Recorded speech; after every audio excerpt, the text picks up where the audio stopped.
How are you doing? Are you well? The queen.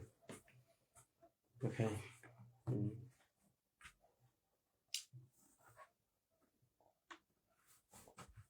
Mm.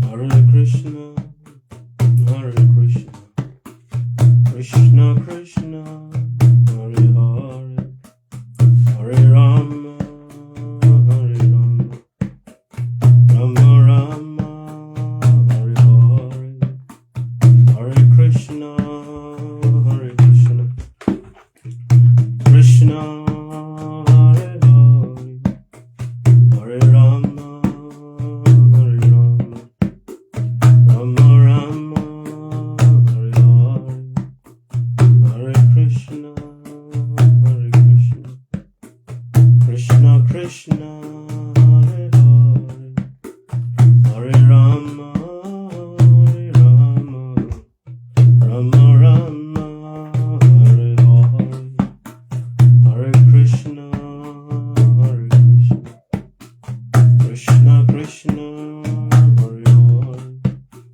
Hare Rama, Hare Rama, Rama Rama, Hare Hare. Thank you, Mr. Sien.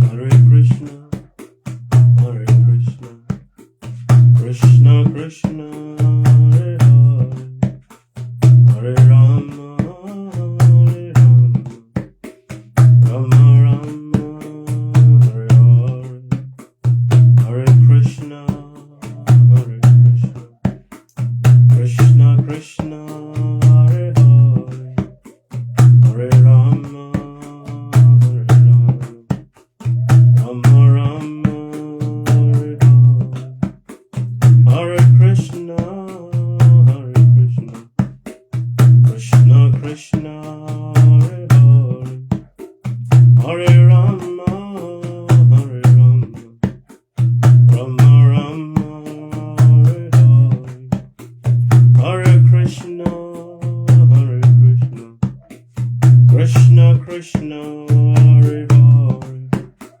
Hare Rama, Hare Rama, Rama Rama, Hare Hare, Hare Krishna, Hare Krishna, Krishna Krishna, Hare Hare, Hare Rama, Hare Rama, Rama Rama, Hare Hare, Hare Krishna, Hare Krishna, Krishna Krishna, Hare Hare, Hare Rama, Hare Rama, Rama Rama, Hare Hare, Hare Krishna, Hare Krishna, Krishna Krishna, Hare Hare, Hare Rama, Hare Rama, Rama Rama, Hare Hare, Hare Krishna, Hare Krishna, Krishna Krishna, Hare Hare, Hare Rama, Hare Rama, Rama Rama, Hare Hare, Hare Krishna, Hare Krishna, Krishna Krishna, Hare Hare, Hare Rama, Hare Rama, Rama Rama, Hare Hare, Hare Krishna, Hare Krishna, Krishna Krishna, Hare Hare, Hare Rama, Hare Rama, Rama Rama, Hare Hare, Hare Krishna, Hare Krishna,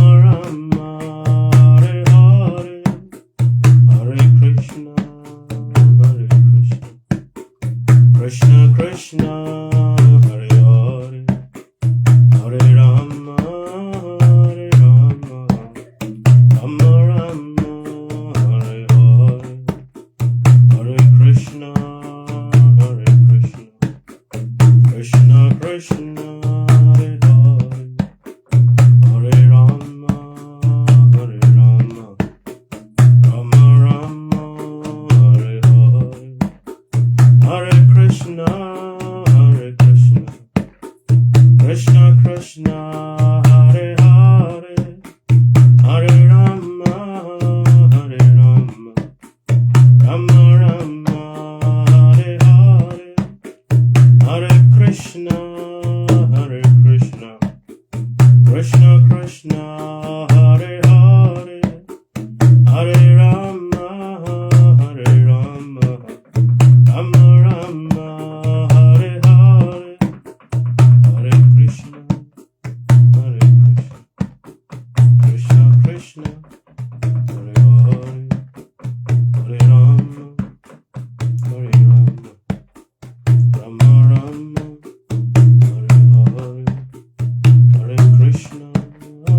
Hare Krishna, Krishna Krishna, Hare Hare, Hare Rama, Hare Rama, Rama Rama, Hare Hare, Hare Krishna, Hare Krishna, Krishna Krishna, Hare Hare, Hare Rama, Hare Rama, Rama Rama, Hare Hare, Hare Krishna, Hare Krishna, Krishna Krishna, Hare Hare, Hare Rama, Hare Rama, Rama Rama, Hare Hare, Hare Krishna, Hare Krishna, Krishna Krishna, Hare Hare, Hare Rama, Hare Rama, Rama Rama, Hare Hare, Hare Krishna, Hare Krishna, Krishna Krishna, Hare Hare, Hare Rama, Hare Rama,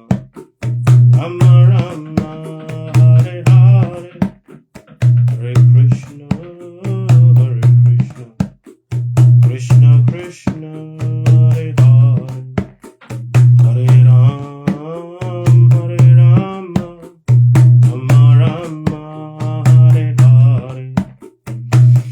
So, to many of you that have been with us for quite some time now, you will come to understand that divine meditation is very important. It is important in the sense that it is said, before you start anything, before you start any activity, before you start any action, it is important to give glorification to the infinite intelligence, to God. For when we don't give glorification to God, when we don't give praise to God, then there is nothing that we do that actually becomes successful. The success of your activity is dependent on the gratitude and the grace at which you give, to the infinite intelligence. So now we are going to give gratitude and reverence to the infinite intelligence that personifies the teachers. Om Gyana Timirandasya Gyanam Salakaya Shakshurumilitam Yena Tasmai Shri Gurave Namaha. Om Gyana Timirandasya Gyanam Salakaya Shakshurumilitam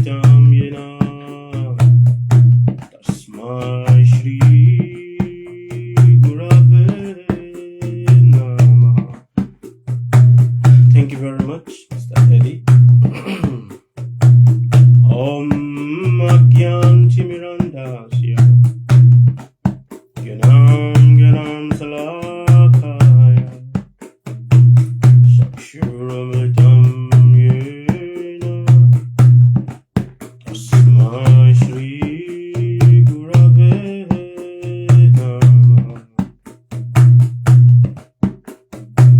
Guru Brahma, Guru Vishnu, Guru Dev Maheshwaram, Guru Sakshat Param Brahma, Tasmai Shri Gurave Namah. Tvameva Mata Japitam Tvameva, Tvameva Bandhuja Sakha Tvameva, Tvameva Vidya Dravinam Tvameva, Tvameva Sharanam Mama Deva Deva.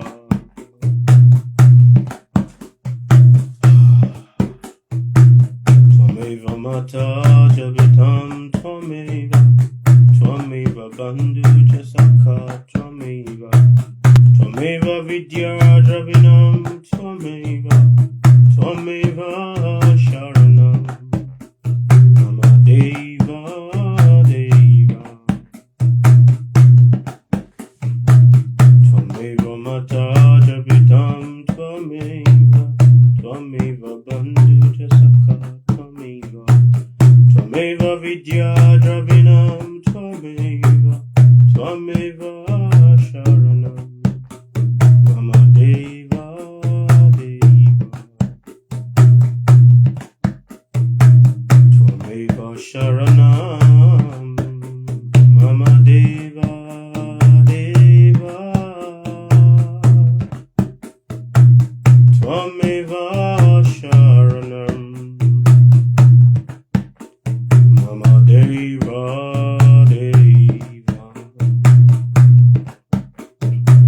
Tvameva Mata Japitam Tvameva, Tvameva Bandhuja Sakha Tvameva, Tvameva Vidya Dravinam Tvameva, Tvameva Sharanam Mama Deva Deva. Tvameva Sharanam Mama Deva Deva.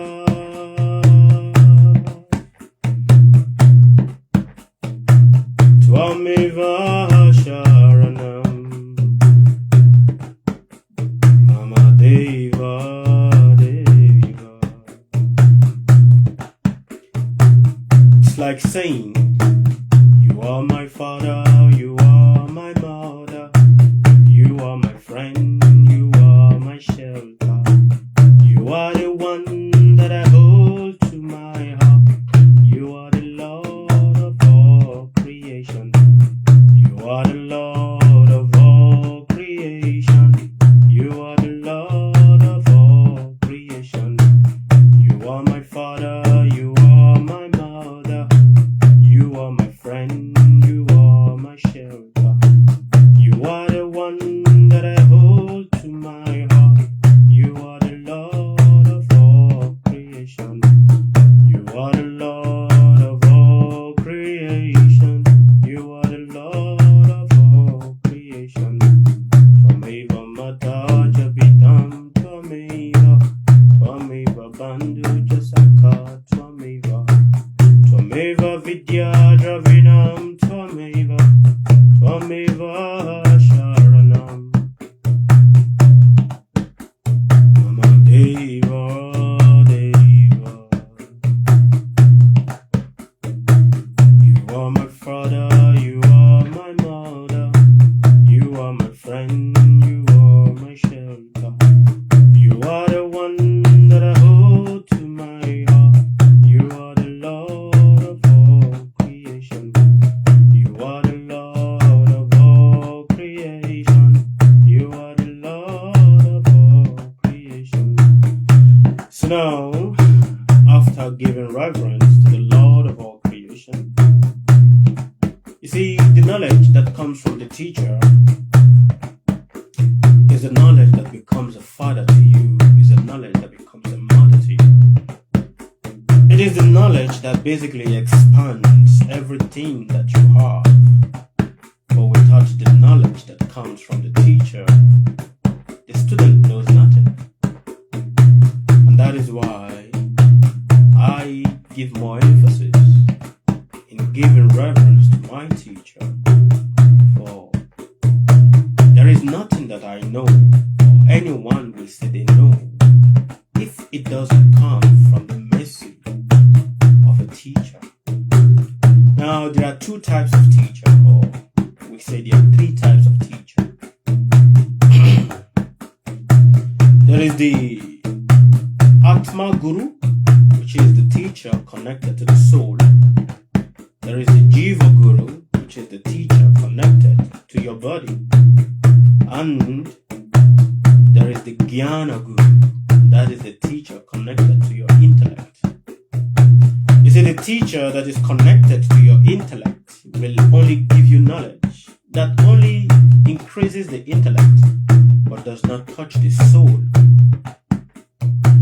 The teacher that is connected to your body, which is your Jiva Guru, will give you knowledge on how to maintain your body, how to protect the body, but the knowledge does not go to the soul, for it is not the knowledge for the soul.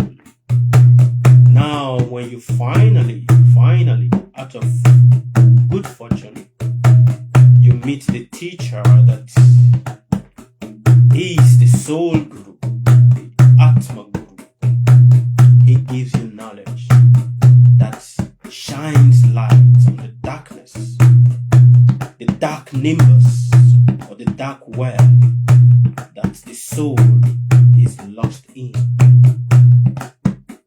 Hence, when this knowledge comes, the soul starts asking questions. You will find yourself asking questions like, who am I? Why am I here? What is the essence of my life? What do I need to do to get out of this condition that I am? And in that process that you find yourself asking this question, it is said, when the student is ready, the teacher always appears. In that process, the Atma Guru, the teacher that is connected to your soul, connected to shining light, to the soul, comes. And when that teacher comes, he gives you knowledge only connected to your soul, and how to free the soul. In this regard, the ancient teachers and the ancient philosophers says, you must never see anything that is outside from three eyes. You must possess three eyes. What are the three eyes? The Shastra Shakshu, the eyes of the scripture.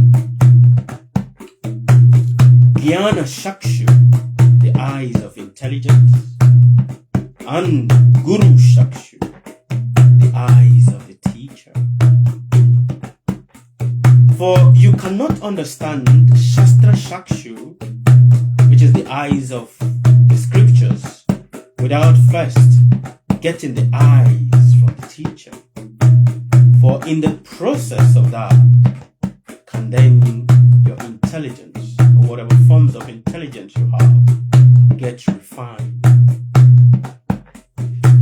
And that is why the grace of the teacher, it's an amazing grace. And anyone, man, woman, sentient beings that have come in contact with the grace of a genuine teacher, their life is filled with nothing but just amazing grace and amazing reverence.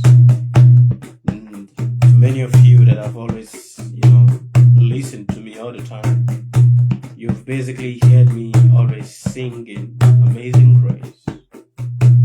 For the day your life changed was not the day you were born. No. The day your life actually starts changing is the day you come in contact with a teacher that opens your eyes that were blind to the ignorance of the world, that opens your eyes how you have been drowning in the ignorance, the ignorance and the suffering of the world. That is the day your life starts changing. The day you meet that teacher that tells you not to dramatize your suffering or gossip about your suffering, but to just see it as it is. That is the day your life actually starts changing. Thank you very much, Ancestor Honorary. The day you meet that teacher that tells you about the nature of God and how everything in the universe is basically God, connected to God, the expansion of God, the play of God, and how you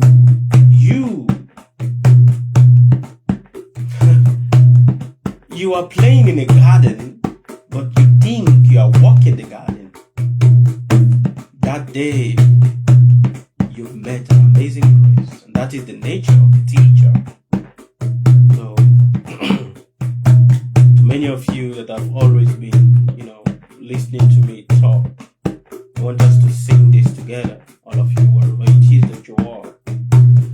And you are listening to me, so I believe many of you are familiar with this particular song. You familiar with it? So let's sing it together. Alright?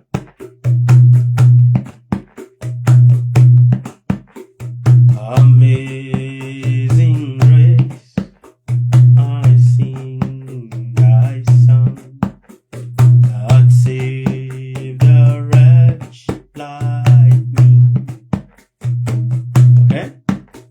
Amazing grace, I sing thy song, that saved a wretch like me. Yes. I was once lost, but now I am found. Was blind, so blind, but now I see. Amazing grace, I sing thy song, that saved a soul like me. I was once blind, but now I see. Was lost, so lost, but now I am found. Amazing grace, I sing thy song, that saved a wretch like me. That is the beauty of the amazing grace of the teacher. For whether you love, whether you believe it or you don't believe it, everything in your life is nothing but the amazing grace of the teacher.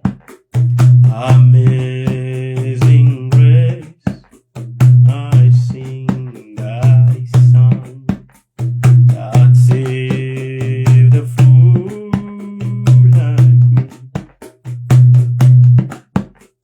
I was once blind, but now I see. Was lost, so lost,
I sing thy song that save the wretch like me.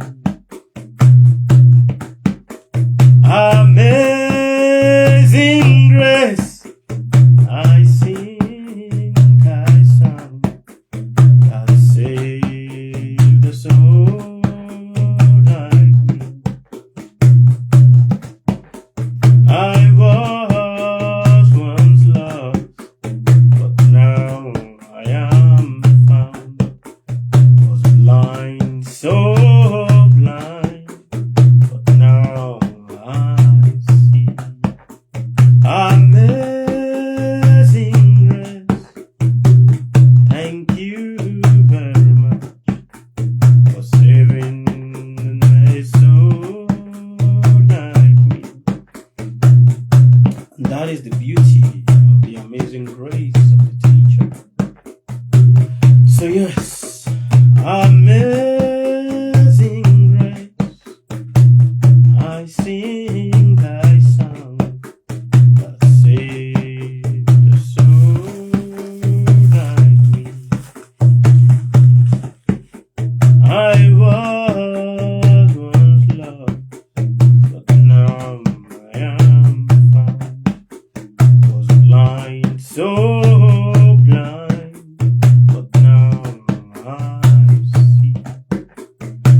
Amazing grace, Guru Deva. Thank you, Gurudeva.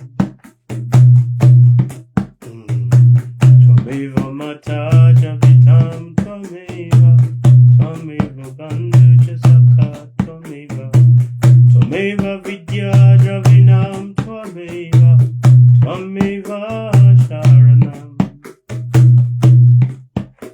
Mama Deva Deva. Om Namo Bhagavate Vasudevaya. Om Namo Bhagavate Vasudevaya.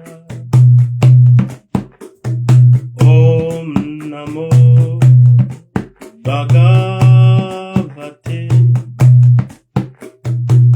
Vasudevaya.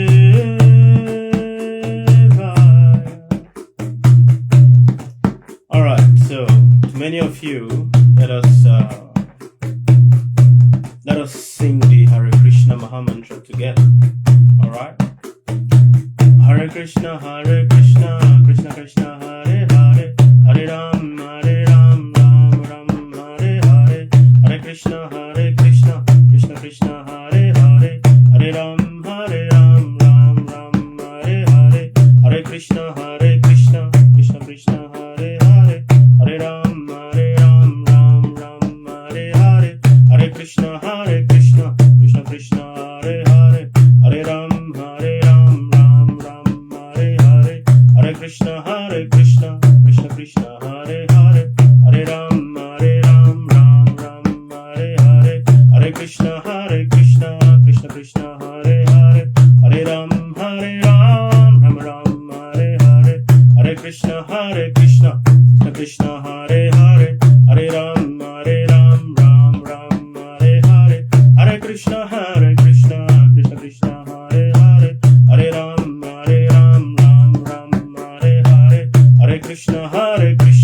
Krishna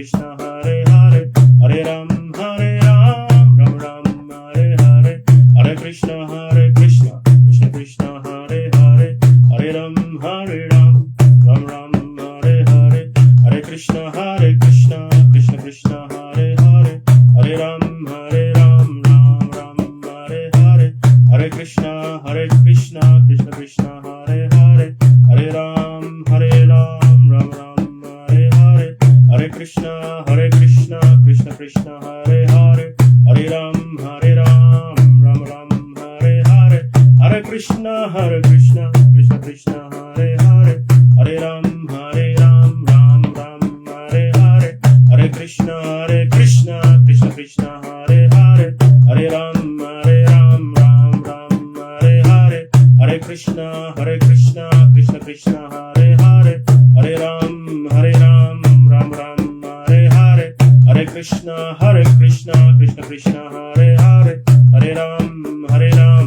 Ram Ram Hare Hare, Hare Krishna Krishna Krishna Hare Hare, Hare Ram Ram Ram Hare Hare, Hare Krishna Krishna Krishna Hare Hare, Hare Ram Ram Ram Hare Hare, Hare Krishna Krishna Krishna Hare Hare, Hare Ram Ram Ram Hare Hare, Hare Krishna Krishna Hare Hare, Hare Ram Ram Hare Hare, Hare Krishna Krishna Krishna Hare Hare, Hare Ram Ram Hare Hare, Hare Krishna Krishna Krishna Hare Hare, Hare Ram Ram Hare Hare, Hare Krishna Krishna Krishna Hare Hare, Hare Ram Ram Hare Hare, Hare Krishna Krishna Krishna Hare Hare, Hare Ram Ram Hare Hare, Hare Krishna Krishna Krishna Hare Hare, Hare Ram Ram Hare Hare, Hare Krishna Krishna Hare Hare, Hare Ram Ram Hare Hare, Hare Krishna Krishna Krishna Hare Hare, Hare Ram Ram Hare Hare, Hare Krishna Krishna Krishna Hare Hare, Hare Ram Ram Hare Hare, Hare Krishna Krishna Krishna Hare Hare, Hare Ram Ram Hare Hare, Hare Krishna Krishna Krishna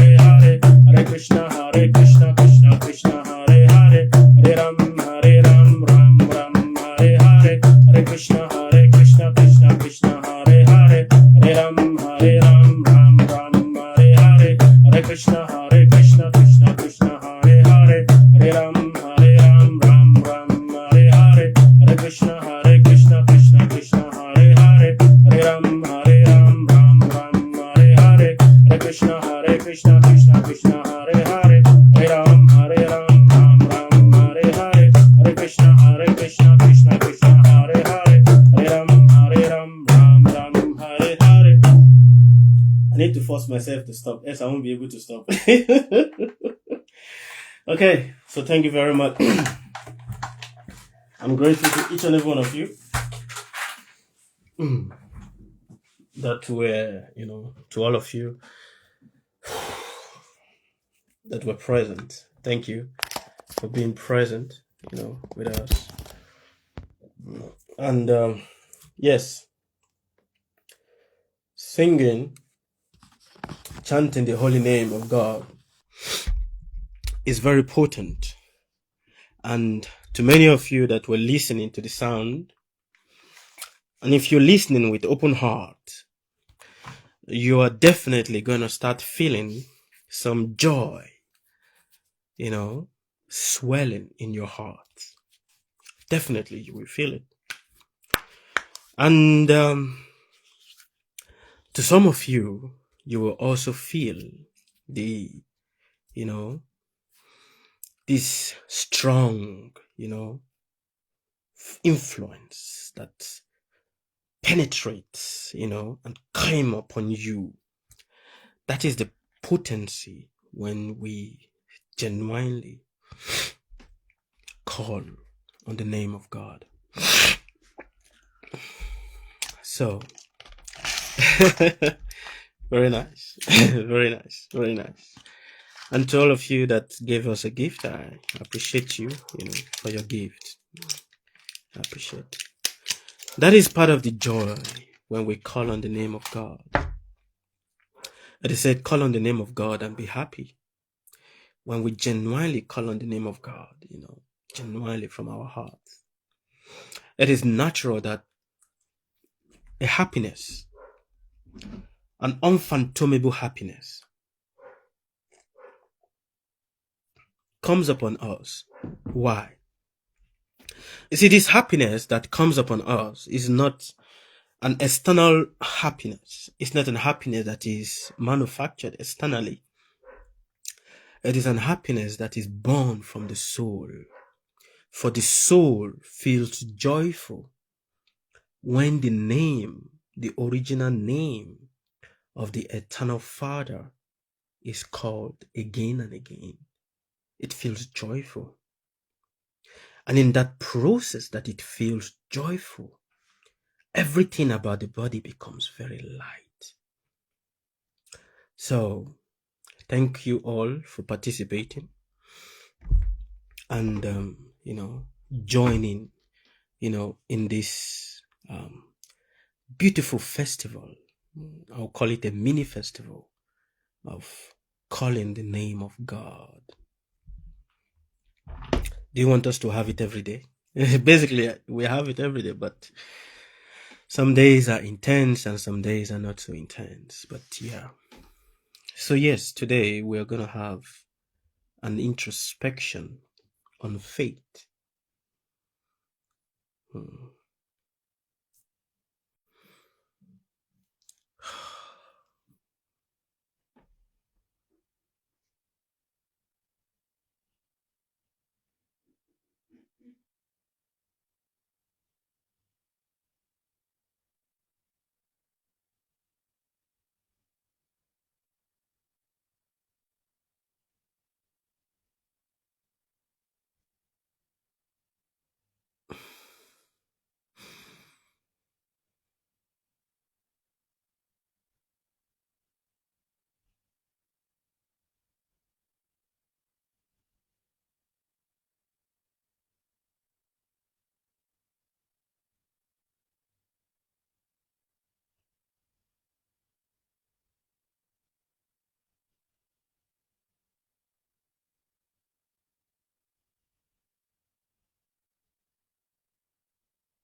Okay, thank you.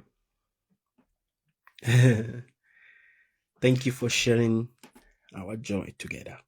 We are grateful. Yes.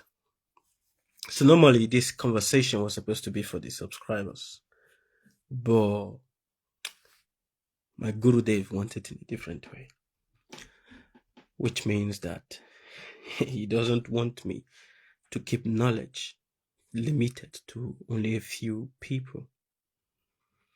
Mm. Previously, we were trying to keep the knowledge limited to a group, a few people. But like I said, man proposes, the teacher disposes. This is the doing of my teacher. It is the doing of my teacher. For he doesn't want us to keep knowledge, to a group limited to people. So, however it goes. It is his work. It is his doing. So, what is faith? Hi, Cindy. Thank you for your rose, your gift. What is faith? Every one of us, as a being, living in this universe, we are bound by an endless rope of fate. We are bound by an invincible thread, but this thread is not invincible. It is visible to those that can see it, but then it is invincible to those that cannot see it.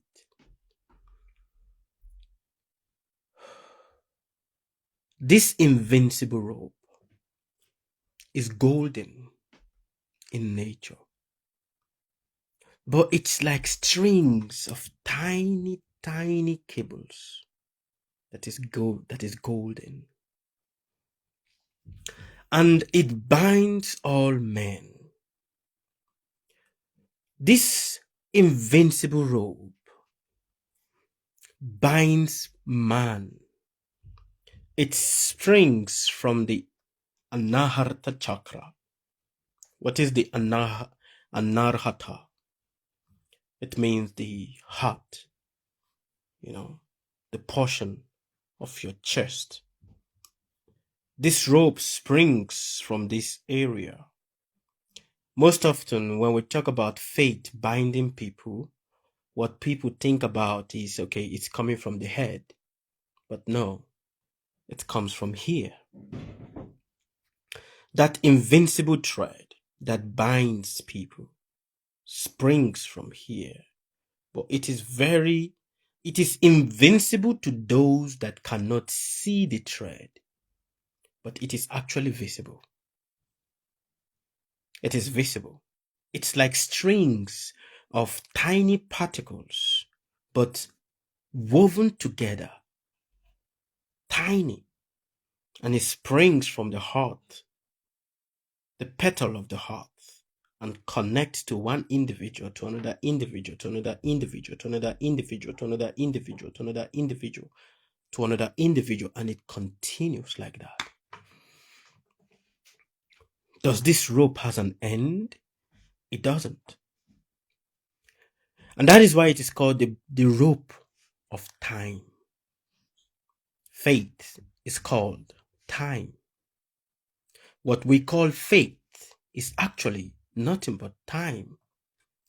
What we call time is actually nothing but the invincible hand of the infinite intelligence, the invincible hand of God that binds all men together.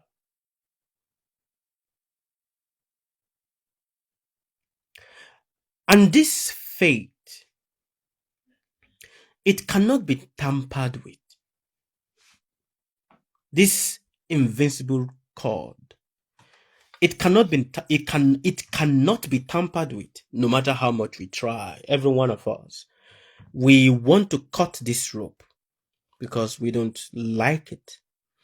We don't like how it binds us to people. We don't like how, it controls us. We want to be in control of it.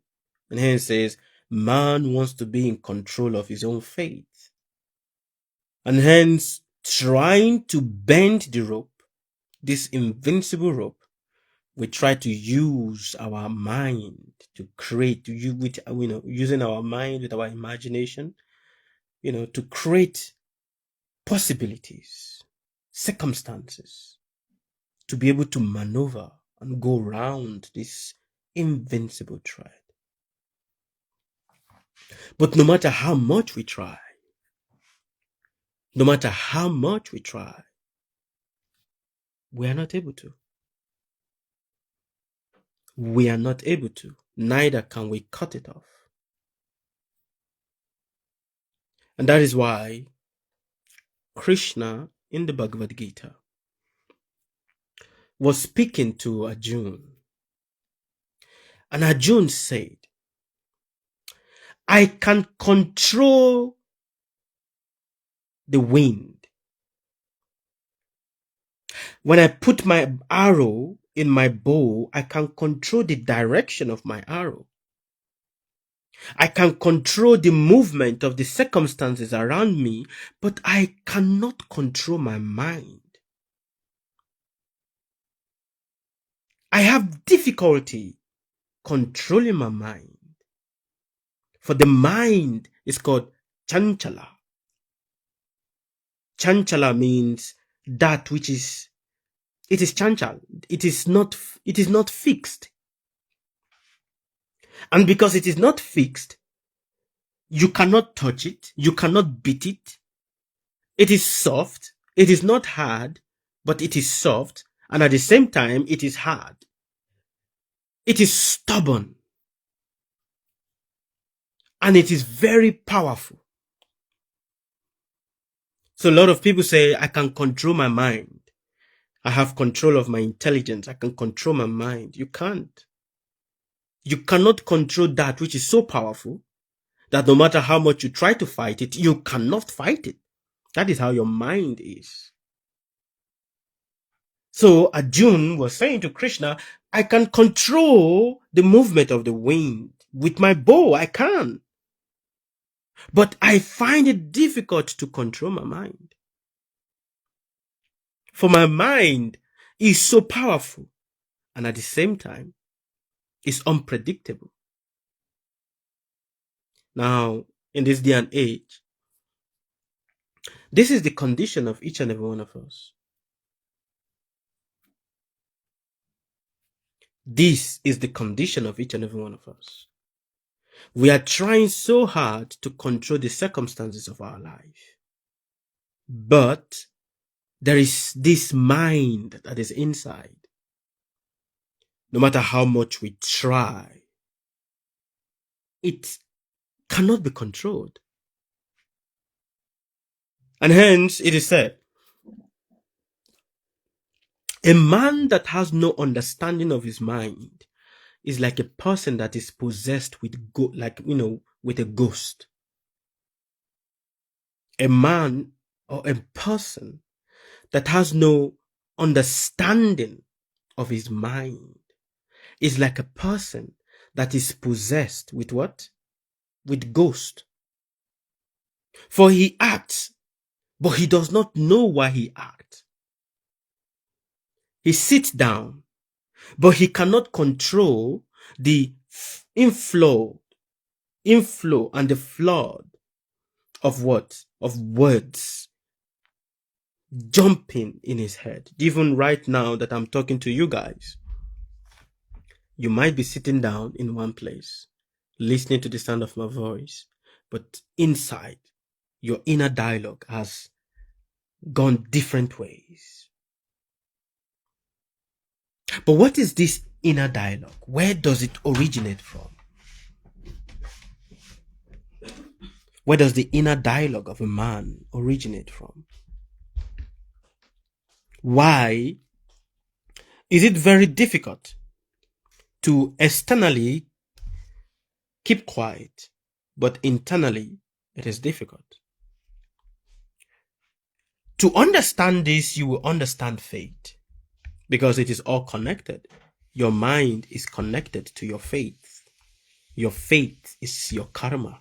Your mind is connected to your karma, to the flow of your karma, how your karma binds you and how it doesn't bind you.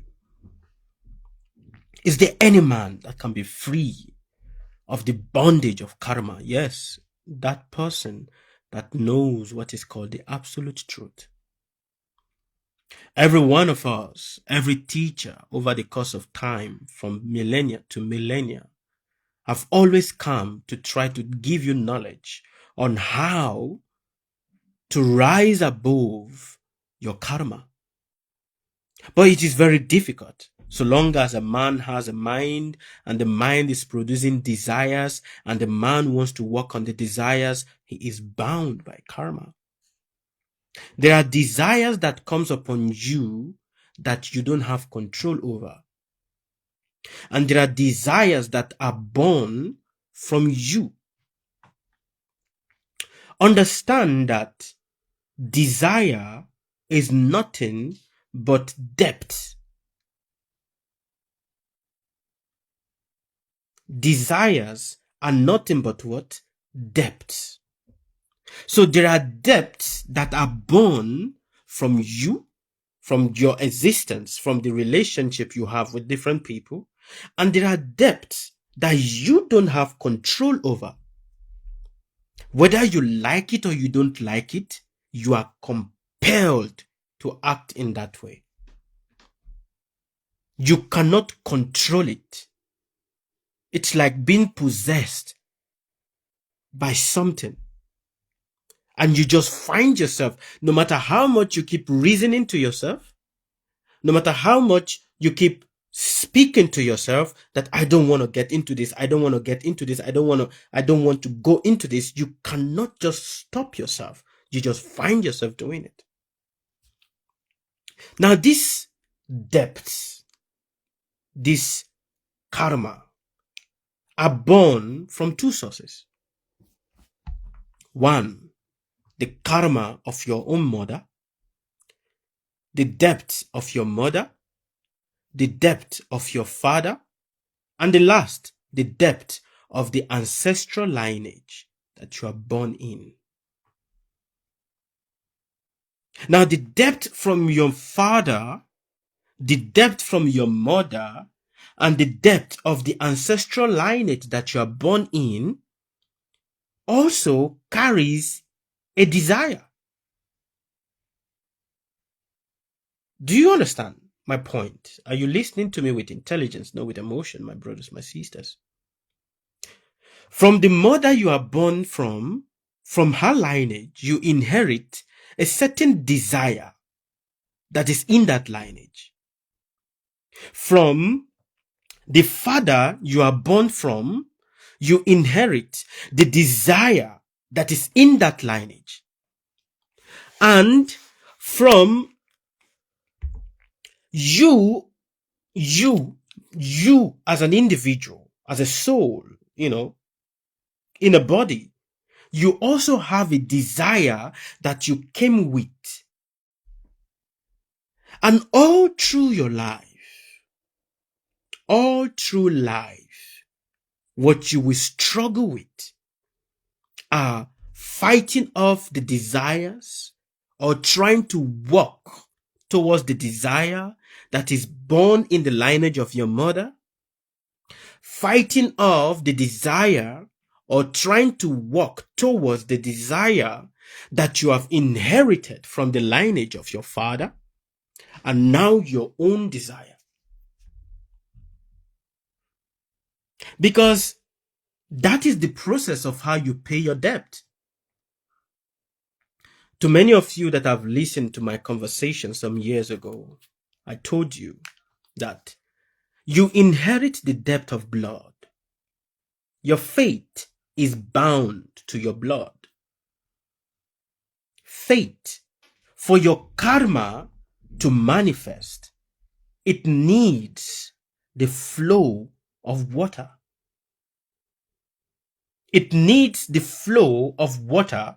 It needs the element of fire. It needs the space. Because desire requires space. And also, it needs air. For air is what carries the desire everywhere.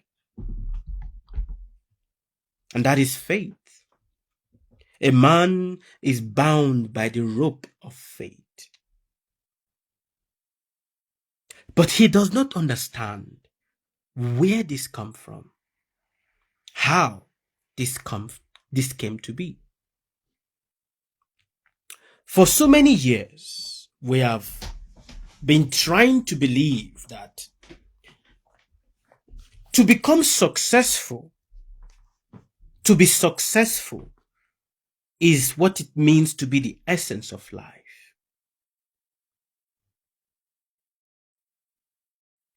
For so many years, to be successful is what we believe to be what? The essence of life. And everyone wants to become successful. But what does it mean to be a successful human being? What does it mean? For we quantify success based on the societal dictum and the religious dictum. That is how we quantify success.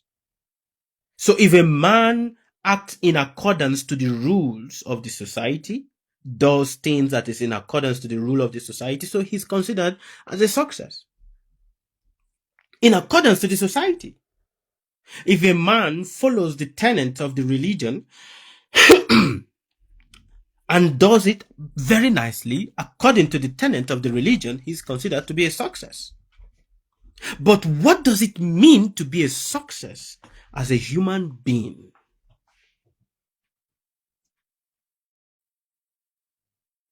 To understand this, I will tell you the story of a king. This king, his name is Parikshit. Parikshit was very powerful. He was a just king. He had all the opulence. There is no opulence in the world that you can talk that this man does not have. All opulence. He has beautiful palace, beautiful ministers, everything he has. Nice young body. But one day, Parikshit went to the forest to hunt as his duty. While hunting for hours, he became thirsty for water. And there was no river around. And in this process that he became so thirsty for water, he started walking around. In that process, he came across the hermitage, which is the ashram, or the hermitage, the hut of a saintly man. In coming across the hut of this saintly man, the hermitage of the saintly man, he found the saintly man sitting down in meditation. And while seeing this saintly man sitting in meditation, this man was lost in deep meditation, was unaware of what was going on around him. He was so deep in his meditation of God that he doesn't know what is going on. He was so lost in it. Parikshit, being contaminated with the ego, saw this man sitting down and he became angry. How dare this saint that is also my subject? I am the protector of this land. So if this saint is living on this land, he's my subject. Not welcome me. Not only did he not welcome me, but he pretended as if he was meditating. And in this process, Parikshit saw a dead snake around and took this dead snake and put it around the neck of this saintly man, thinking that this will break the meditation of the saintly man. When he put the snake around the neck of this saintly man, the man was unaware, he was oblivious to what was going on around him. He was so lost. And because he was so lost, so oblivious to what was going on around him, he was just sitting down there. He didn't move, he didn't shake, he didn't twitch. He was just lost in the meditation of God. And Parikshit, out of anger, he left the hermitage. When Parikshit left the hermitage and was going, inside of him, his inner intelligence spoke to him and said, what you did was not right. It is not good. That is considered as disrespectful.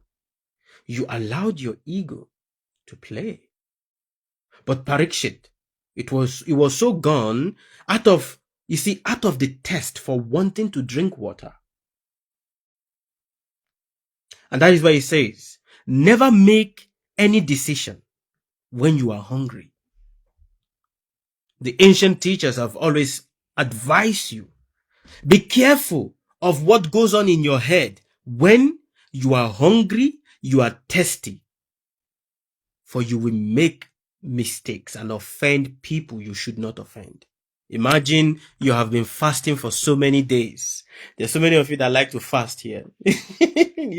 Imagine you've been fasting for so many days and the food is supposed to come, and all of a sudden there's someone refused to bring the food. You get angry. I have seen a lot of people that when they are fasting, that is when they become very angry and they say mean things to people, because what? The fire of hunger was tormenting them.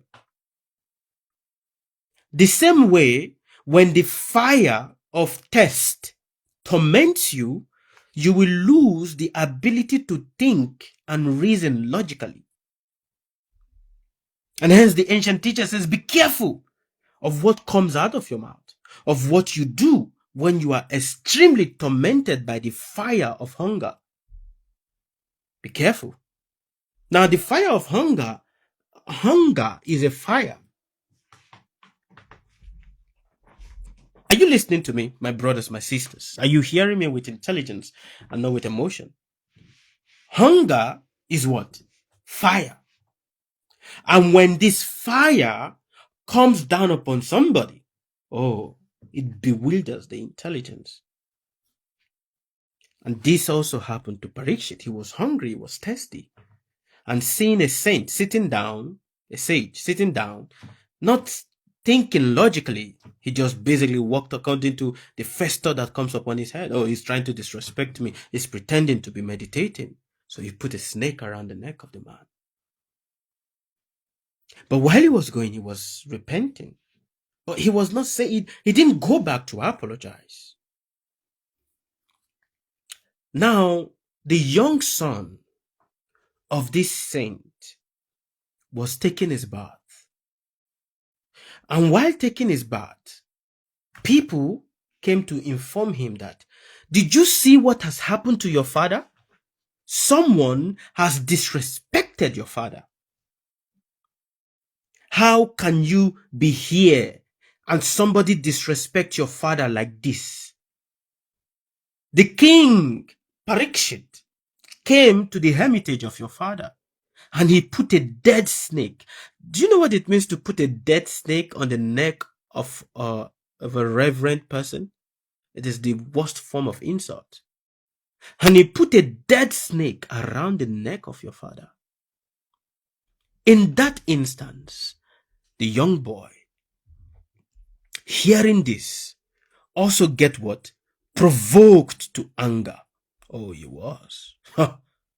He was so provoked to anger that instantly he said, this rascal king has done this to my father.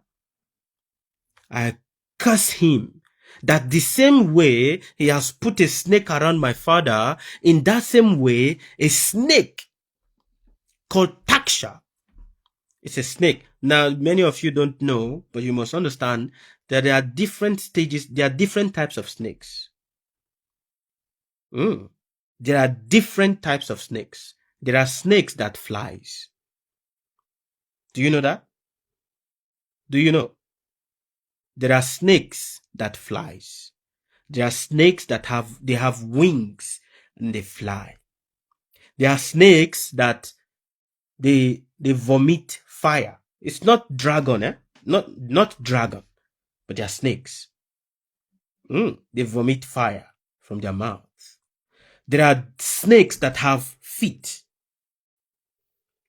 So he said, this snake, Taksha, will bite this king and kill him in 7 days.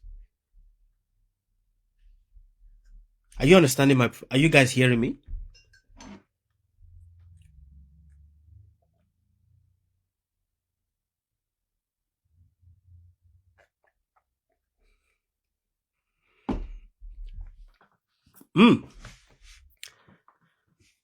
This snake will bite this king and kill him in 7 days. And instantly he said, this king will see the power of my wrath. And I curse him that in 7 days he will be beaten by this Taksha snake and he will die. When this boy uttered the word, out of that anger, he touched the water and he uttered the curse upon the king.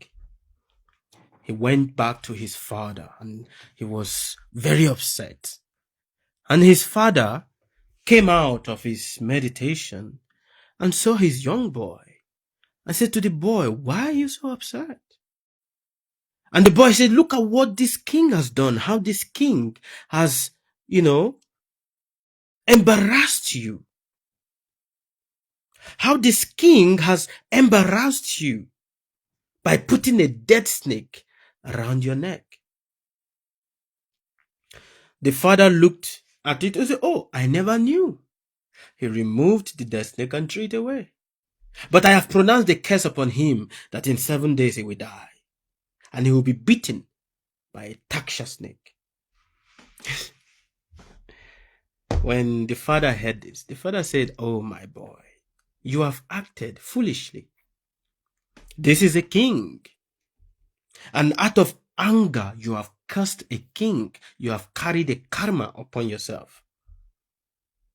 The ancient teacher says, be mindful of the words that comes out of your mouth when you are plagued by the fire of anger, so that you don't regret it. Do you hear me? In the moment of anger, because anger, what is the nature of anger? Anger is fire. Oh yes. Just like when you are hungry, you feel the fire burning inside of you. When you are angry also, you are burnt by fire. Anger is fire. Hunger is fire. You see, there's a similarity in the in the way the words are. Hunger, anger. Hunger, anger. Both are fire. And when it burns you, the ancient teacher says, be mindful. Make sure you are able to restrain yourself in the moment of anger, so that words that you later regret or words that later comes back to haunt you does not come out of your mouth. When Parikshit Maharaj, the king that did this misbehavior towards the saint, when he came to hear about this, that you have been cursed, that in 7 days you will die. Now, I want to ask you guys a question, to many of you that is listening to me. If you heard that in 7 days you are healthy, there is no sickness in your body, there is no issue, but in 7 days you are told you are going to die, how will you feel? I want us to be let us, have an introspective conversation here. Let us talk about it. You are healthy. You have no problem with your body. Everything is going smoothly, but you are told you are going to die in 7 days. What will you do? Definitely. For sure, so scared, I would cry, restless, but of course. But this king, when he was told that in 7 days you are going to die, Danvat Pranam to you too, Anandini Danam, how are you? When he was told that in 7 days he is going to die, this king, because he is a Raja Rishi. What is a Raja Rishi? A saintly king. He's a saintly king. There are kings and there are saintly kings. You see, there are hierarchy in everything. There are hierarchies in everything. A man can be a king, but that does not mean he's a saintly king. Do you understand? A man can be a king, can be a monarch, can be a leader, but that does not mean he's a saintly leader.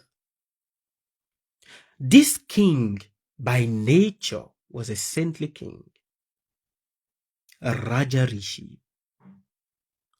And when he was told that he's going to die in 7 days, he didn't curse his fate. He didn't say, but why should this kind of calamity come upon me? I have not done evil to anybody. I have done my duty properly. I have this, all the duty that is required of me as a king. I have done it nicely. I have not created harm to anybody.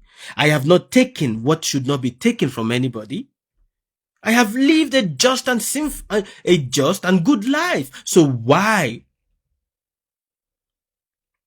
And that's here, this point here becomes a question mark for many of us. The moment a calamity comes upon us, the first question we ask ourselves is, but why should this come to me? I have not done anything.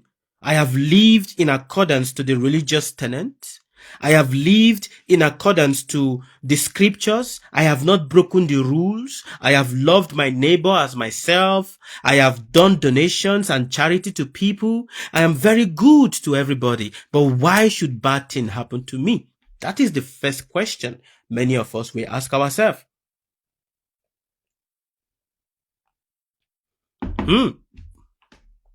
I don't think bad about anybody. I don't look negative to anybody. But why should this bad thing come to me? Why? Parikshit Maharaj never asked any of that question. He didn't say, but what is going to happen to my children? Many of us, the first thing you are going to start asking yourself the moment death, you are told you are going to die in 7 days, you are going to first of all, but what is going to happen to my children? Oh my God. First, denial. What many of us we do first is to deny. No, it is not going to be my portion. It will not be my portion, especially if you are from Africa. Everybody in Africa is afraid of, they don't want to die. So if you are told you're going to die, I reject it. It's not my portion. The thought, and hence they will start quoting scriptures.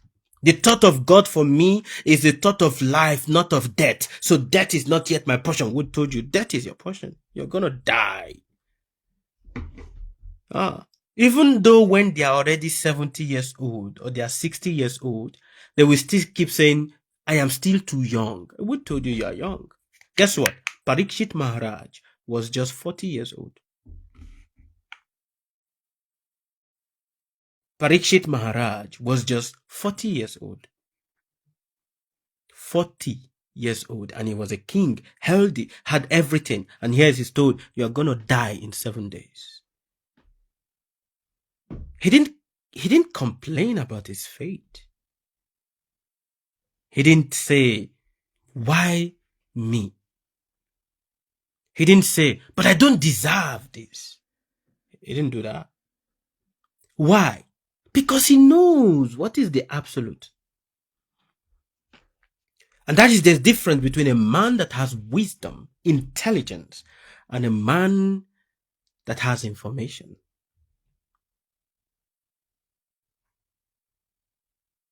So, instantly, he removed the crown from his head and kept it on the throne. Instantly, he removed all his ornaments, everything, and left the palace. And he said, if I have 7 days to live, what do I do to benefit my soul?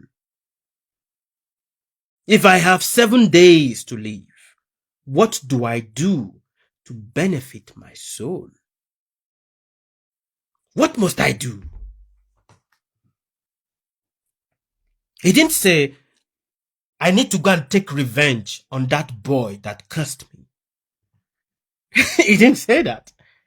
He didn't say, but I did not do it intentionally. I was under the influence of thirst, and I was also very hungry, and that is why I did that. So it was not intentionally. So how can this person be a holy man and say this about me? Many of us, when we meet certain people, we always question, if you are a holy person, how can you be a holy person and you are behaving like that? We always do that, It's our nature. How can you be a holy man and you're talking like that? A holy man cannot talk like that. He said none of that. He said, this is the will of the universe. This is the will of God for me. So I accept it. And that is why yesterday or day before yesterday, I was speaking to you guys and I said, what is the nature of a wise man? Does any of you remember the answer I gave to you? I want us, please let us interact. What is the nature of a wise man?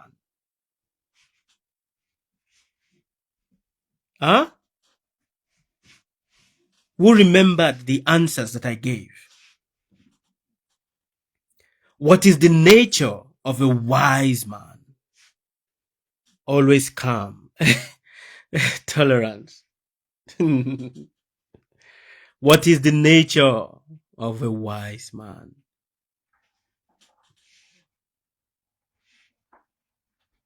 Able to know, able to acknowledge that he knows nothing. Good, good. You guys are giving good point. But acceptance. Acceptance. He accepts everything. He does what? Accepts everything. He accepts. He doesn't fight against it. He doesn't complain against it. He just accepts it. This is what it's meant for today. So, okay, he accepts. He accepts. So, Parikshit Maharaj,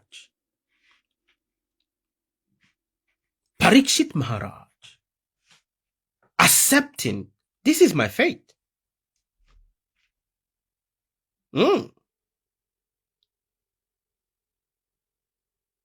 One who is humble enough to acknowledge he knows nothing and knows to accept everything. Yes, correct. Parikshit Maharaj, understanding this, he left home. I said, what do I do to benefit my soul? I have 7 days to live. Let me engage it in knowing and inquiring about the most ultimate truth. So, there are certain things in your life that you don't have control about. Actually, every one of us, we have 7 days to live. Whether you want to accept it now or you don't want to accept it, we have 7 days to live. What I mean by 7 days is, what is life? Life is simply nothing but a couple of thousands of breaths. You have nothing but a couple of thousands of breaths. Some people have maybe 100 breaths left in their body. Some have maybe 200 breaths. Some have, maybe just 10 heartbeats. Inhaling and exhaling of air. And that is it. They die. But what is the essence of being alive and not inquiring about the ultimate truth? So what is that fate that binds everyone together? It is karma. But what is it that is holding karma? The ultimate truth.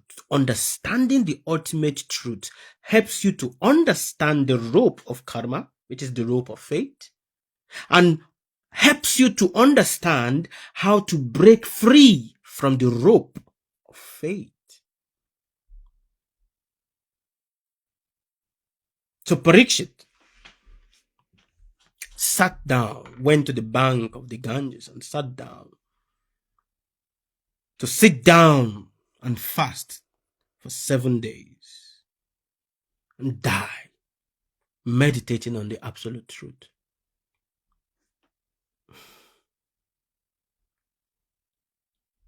Now, why did I narrate this story?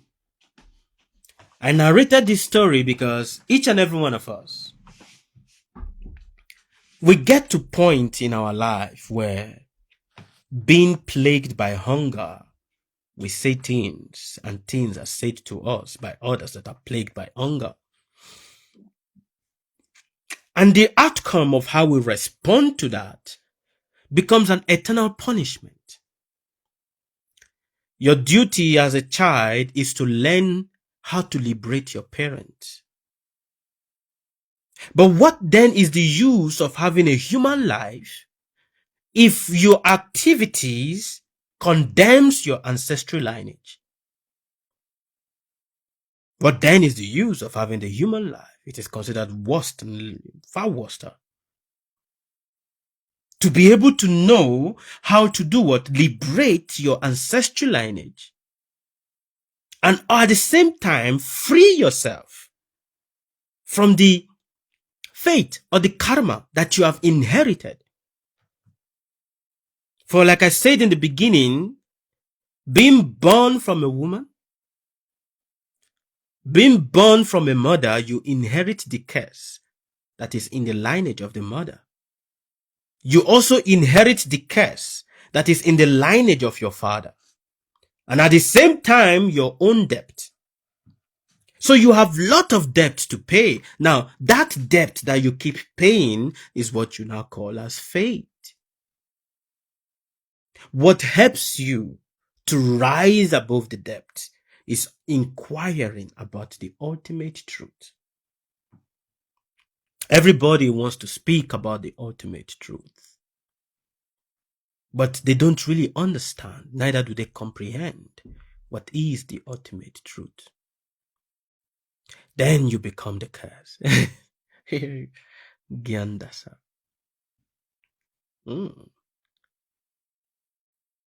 So,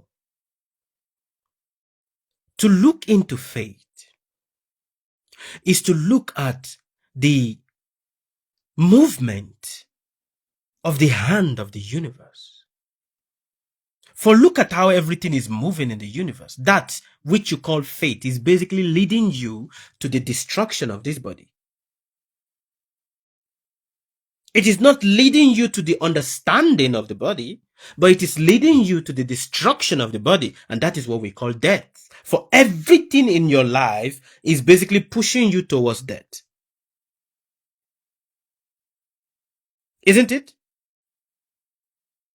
Everything in your life is basically doing what? Pushing you towards death. Everything.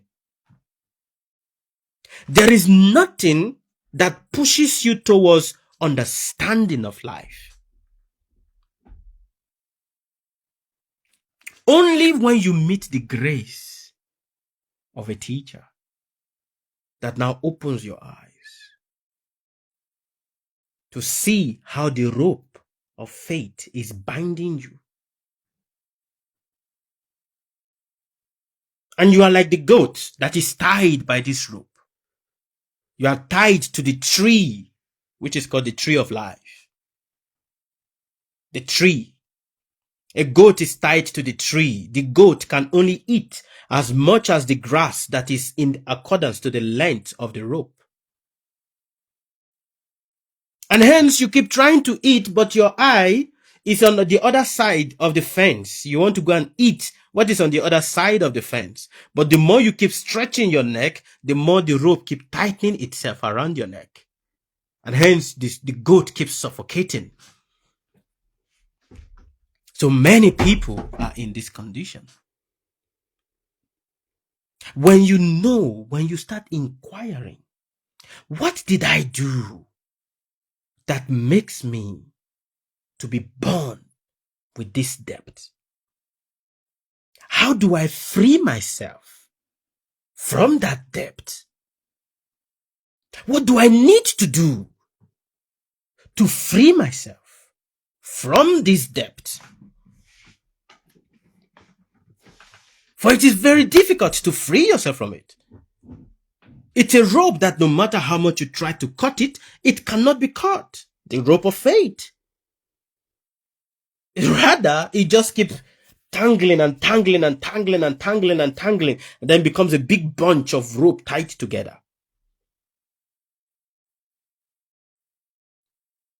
Your duty is to learn to untangle it. And in untangling it, you are now able to see everything clearly. But every one of us is bound by it. And that is why you will meet teachers that basically comes life after life to basically keep reminding you, do not get carried away. Do not get carried away in the entanglement of your life. Many of us, we are so carried away by the entanglement of our life that in the process of being carried away by the entanglement of our life, we never look at our time and see that the time, you don't have much time. You don't have much time. You never have much time. There's no time that is actually enough. You don't have much time.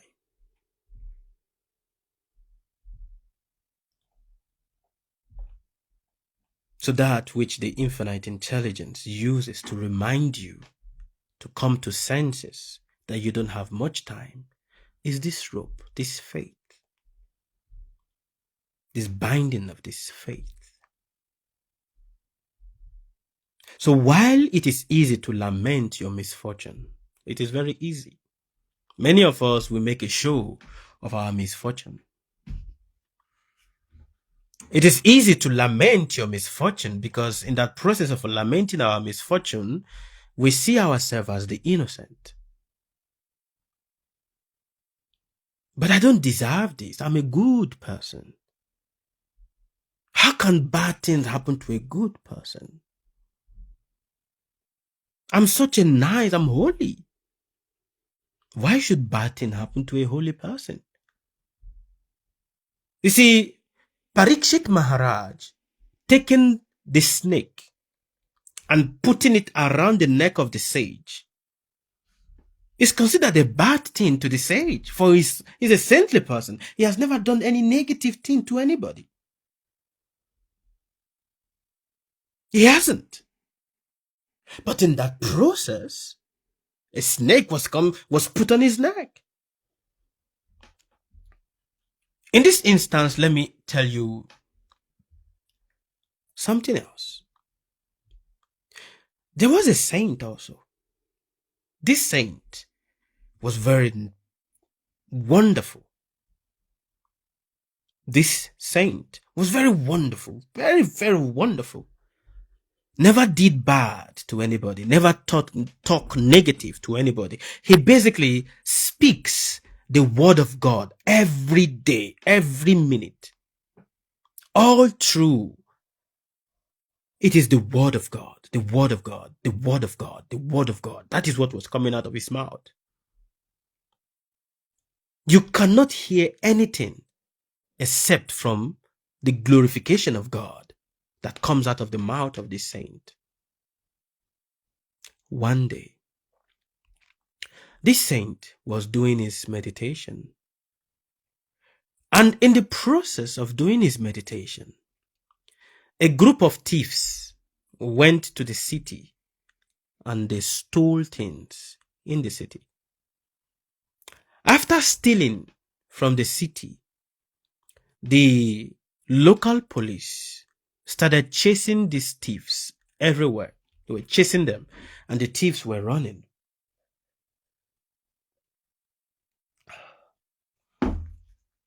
In the process that these thieves were running, they came to the hut, which is the hermitage, the place that this saint that was always talking about God. These thieves came to his place, and seeing him in his room, they took the properties that they've stolen, they hide it behind his hut. And they went to hide somewhere around this environment. So the police came, catch the thieves hiding in the bush around the environment of this saintly man, around the compound, let me put it in the natural English word, around the compound of this saintly man. They caught the thieves and they were taking the thieves to go and meet the king. And in the process, the thief says, but if you are catching us and you are taking us to go and meet the king, won't you also take our leader with you? So the police said, who's your leader? He said, this man, this saintly man is our leader. In that process, they caught hold of the saintly man. But he was so deep and so absorbed in thinking of God that he was very unconscious of what was going on in his environment. He wasn't knowing what was going on in his environment. For that is how deep his thought on God was. So they took him with the thieves to the king. And the king pronounced his judgment on them and said, this man was pretending to be a saintly person, but he was actually the mastermind of these thieves. So he must be killed the same way the thieves are killed. Because it is, let me not go into this, because if I say this now, it might bring something, but let me skip this area. So he must be punished the same way these thieves are going to be punished. And what is the punishment? The punishment is that you are going to take a very red hot iron that has been so hot. You are going to take that red hot iron and you are going to press it from the crown of their head and press it out to their anus and hang them there. That was the punishment, and let them die like that. So one by one, this punishment was meted out to all the thieves.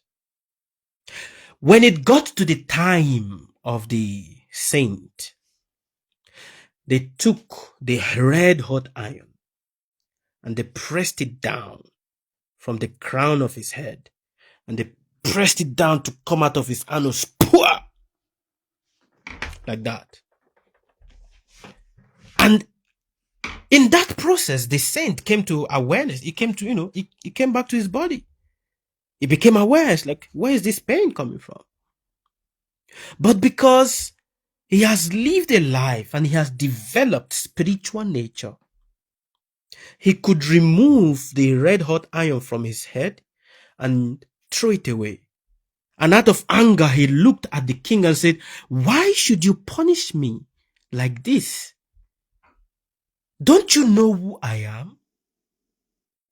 Don't you know my father? Don't you know my lineage? I have never done any evil to anyone. Not to talk of coming to steal petty things. Excuse me, this is not my path. So why should you give this kind of punishment that is unlawful and unjust for a person like me? Why should you give this kind of punishment to me? The king became fearful.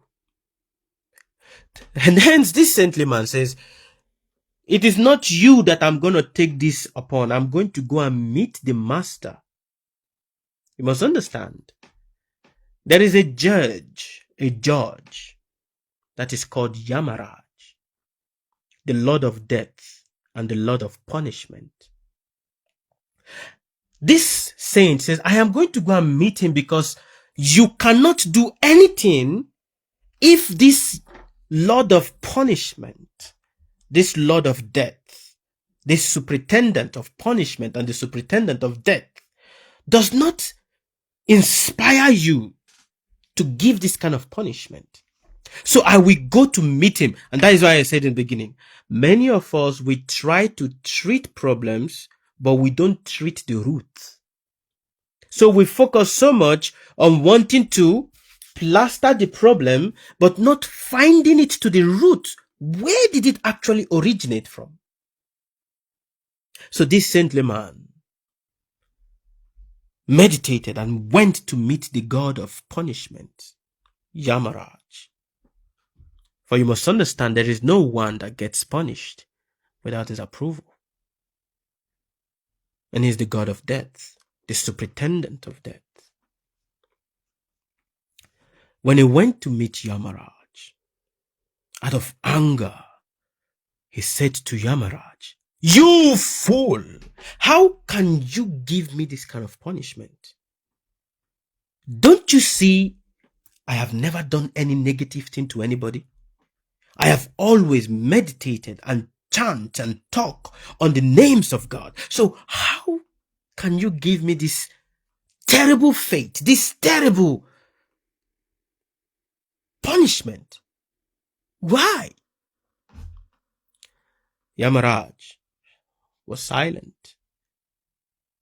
And in that silence, after the sage have finished cursing Yamaraj, you see, the curse itself becomes another karma upon him, another fate upon him. The intelligent man stays quiet and listens accept. That is what Yamaraj, personified.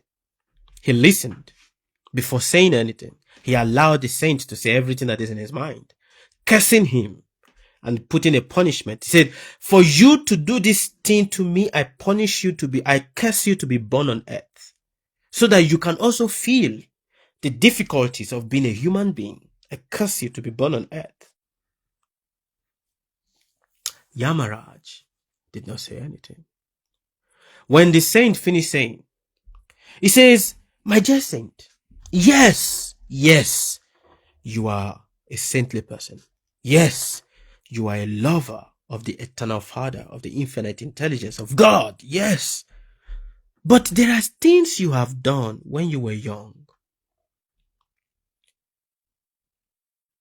And because of that, that is why this punishment is coming to you. The saintly man says, what is it that I did when I was young? How can you punish me for what I did when I have not developed maturity? Why should you punish me for what I did when I have not developed maturity?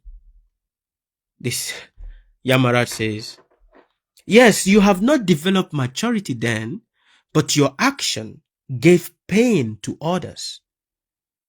So he said, tell me what I did. Yamaraj said, look at your script. When you were a young boy, you used to catch lizards. Now, what I'm about to say to some of you might make you feel fearful, but it is the truth. Even me, myself, I'm feeling fearful. For I have also done it. When you were a young boy, you used to catch lizards. And in the process of catching lizards, you used to pretend to be a surgeon, that you are a doctor.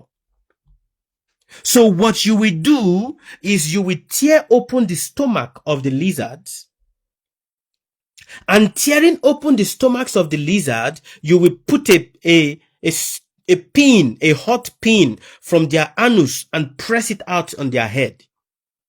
And you will remove the intestines of the lizards and you will try to fix it together. But in that process that you were doing that, you killed the lizards.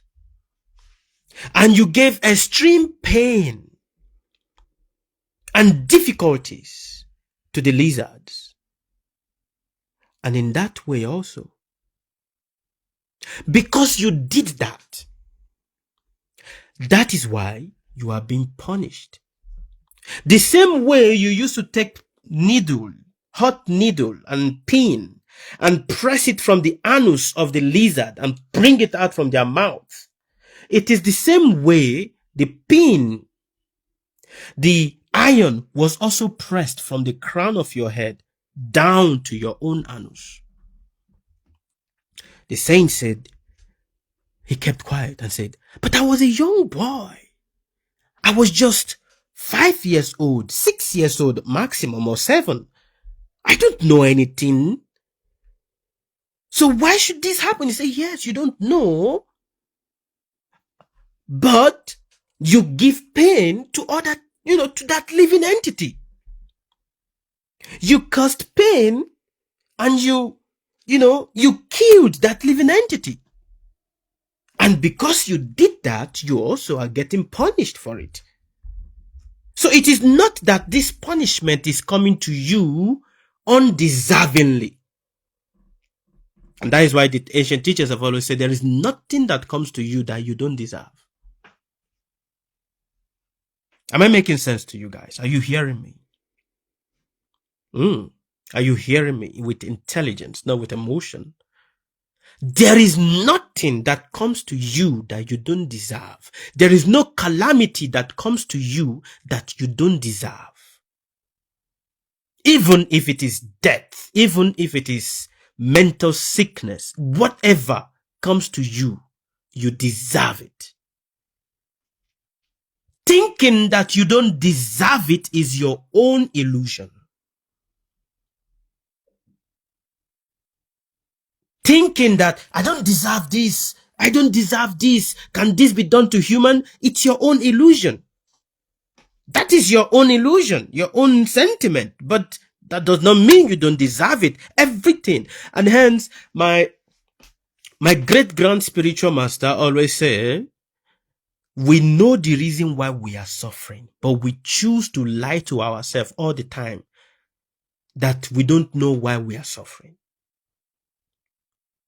We know the reason why we are suffering, but we choose to lie to ourselves all the time that we don't know the reason why we are suffering. Now let us break it more down. You see, this saintly man, later on he became a saint, but when he was a child, he terrorized a lot of animals.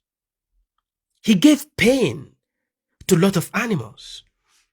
Many of you and many of us, now that we have grown to the age that we are, we feel that we have not done anything bad. But don't forget, when you were young, you also catch animals. You catch rats, you catch fowls, and you break their neck, or you give a certain torture to the animal. The universe has taken the record of that. And that same torture you gave to that animal, even when you were very young, you don't know, you are going to pay for it. You are going to pay for it. You are not exempted out of it. Whether you start calling the name of God later, are you understanding? Whether you start calling the name of God later, or you start calling the name of God now, you are going to pay. And that is the thread of faith, the thread of karma. Imagine those lizards, those frogs that you've stoned. You took a stone and hit the frog. The frog was not doing anything to you because the frog was there in front of you. So you took a stone and you smashed the head of the frog. Those tiny living entities in your house that you've killed and you've done so many negative things to. There are many of you, when you were young, you like to play doctor. How many of you played doctors when you were young? Huh? How many of you?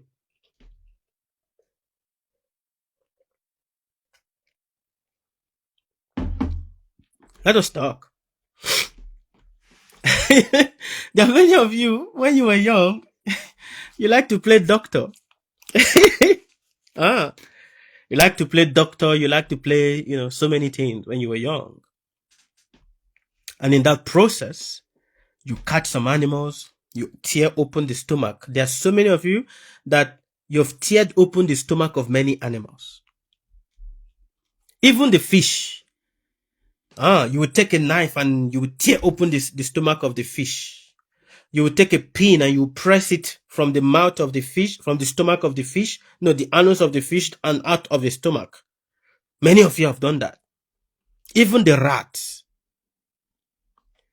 You are going to pay for those things.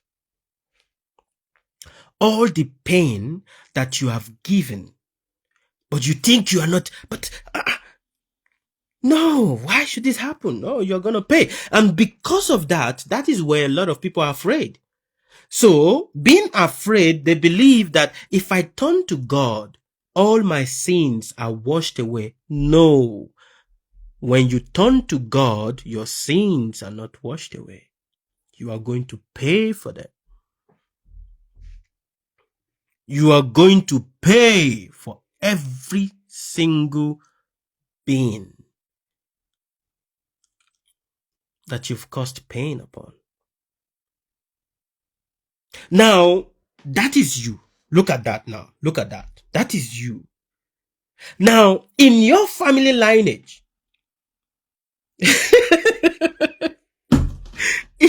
in your family lineage, for every hurt that your father's lineage has done to somebody or to a being or to an animal, you will also pay for it.